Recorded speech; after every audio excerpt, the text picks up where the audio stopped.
Stimulating the economy, creating jobs, paying down debt. The U.S. Treasury Secretary hosted 21 world leaders at the Hawaii Convention Center today. And the topics on the table touch every family in countries worldwide. One of the values of a group like this is we can sit around the table together and talk through some of the broad conclusions reached at the G20. And talk they did all morning and nearly all afternoon at a closed-door working luncheon on the third floor of the convention center. U.S. Treasury Secretary Timothy Geithner played host at this year's APEC convention, where Geithner asked for cooperation and help from Asian world leaders. The economies of the Asia-Pacific region, the economies you saw gathered here today, are in a better position than most countries are.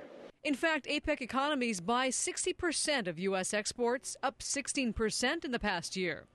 In the press conference, Geithner's focus turned back to the U.S. and the financial state of many Americans.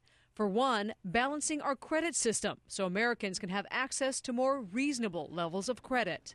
And as you saw in our financial crisis, we went through a period where credit was, let's say, very generously provided across the American system as a whole to a point where credit is now quite difficult to get. And so we're all trying to figure out how to get a better balance in those systems.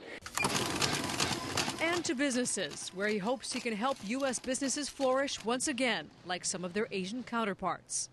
In the United States, our focus has been on, as we try to repair the damage from the crisis, we're trying to make sure that small banks and small businesses can get access to credit. And we've put in place a whole range of relatively creative programs to help make that more likely. Now, one way, better consumer protection. They want more disclosure from lenders, a simplified process, and more education for borrowers so they can avoid risks and shop for the best value.